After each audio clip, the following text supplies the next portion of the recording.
Hello friends, সায়েন্তিকার cooking চ্যানেলে আপনাদের সকলকে স্বাগত। কেমন আছেন আপনারা? আশা করি খুব ভালোই আছেন। তো আমি আপনাদের কাছে একটা ঢ্যাঁড়সের নতুন রেসিপি নিয়ে চলে এসেছি। একদম সম্পূর্ণ আলাদা মশলা দিয়ে আমি এই রেসিপিটা করতে চলেছি। তো আসুন প্রথম থেকে শেষ পর্যন্ত দেখার জন্য আপনাদের কাছে অনুরোধ রইল। তো ঢ্যাঁড়সগুলোকে আমি কেটে নিয়েছি আর মুখগুলোকে এরমভাবে চিড়ে নিয়েছি সব গোটার। ঢ্যাঁড়সগুলোকে আমি ধুয়ে কেটেছি আর আমার ধুতে লাগবে না। ঢ্যাঁড়সগুলোকে ধুয়ে কাটলে আর যে ঢ্যাঁড়সের যে একটা হরহরে ভাব সেইটা হবে না। তো ঢ্যাঁড়সগুলোকে আমি এভাবে সব কটাকে কেটে নিয়েছি। মশলার জন্য এখানে কালো জিরে,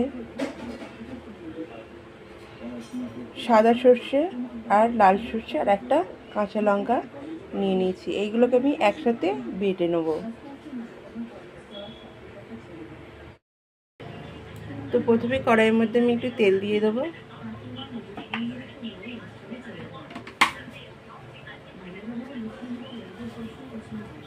আর ফোড়নের জন্য কালো জিরে।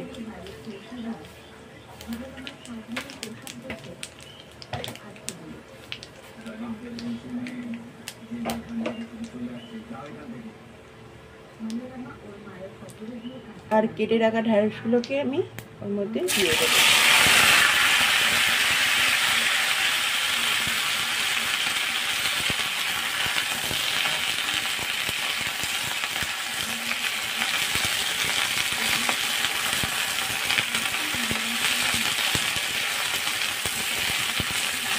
ঢ্যাঁড়সগুলো দিয়ে আমি ভালো করে নেড়ে ছেড়ে একটু ভাজা ভাজা করে নেবো। ঢ্যাঁড়সটা একটু ভালো করে নাড়তে হয়, নাহলে যে ঢ্যাঁড়সের ভালো গন্ধটা এটা যায় না। তো আমি একটু ভালো করে নেড়ে নেব।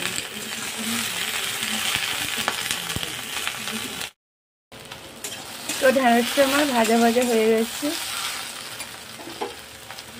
তো ওর মধ্যে বেটে রাখা যে মশলাটা করেছিলাম, সাদা সর্ষে, কালো সর্ষে আর কালো জিরে, ওইটা দিয়ে দেবো।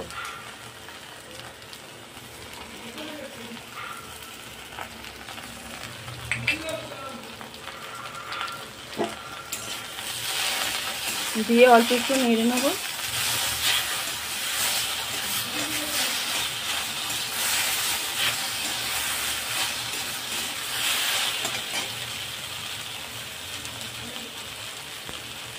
একটু হলুদ আর অল্প একটু লঙ্কার গুঁড়ো দিয়ে দিলাম। আর পরিমাণ মতন নুন দিয়ে ভালো করে নেড়ে ছেড়ে নেব।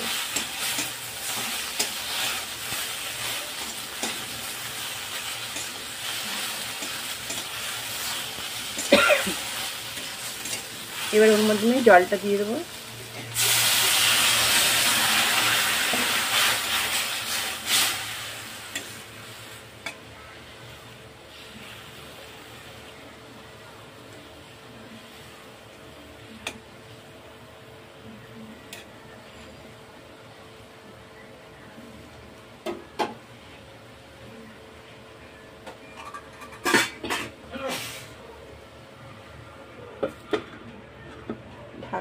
ঢাকাটা দিয়ে দেবো, সে আমার খুব ভালোভাবে হয়।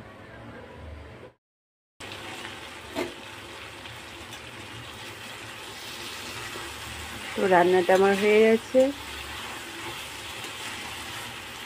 সেটা দেখতেই পাচ্ছেন একদম পারফেক্ট হয়েছে। তো আমি এবার নামিয়ে নেব।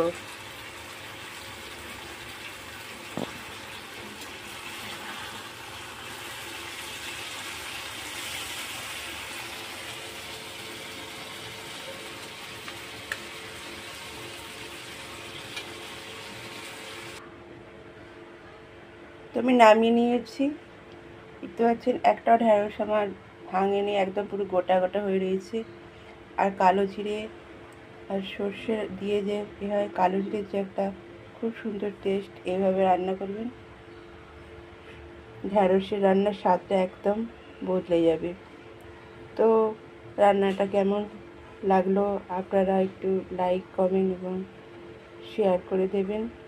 আর ছোট্ট চ্যানেলটিকে একটু সাবস্ক্রাইব করতে ভুলবেন না, একটু সাবস্ক্রাইব করে রাখবেন।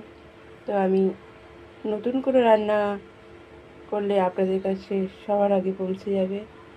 তো ভালো থাকবেন, সুস্থ থাকবেন। Thank you.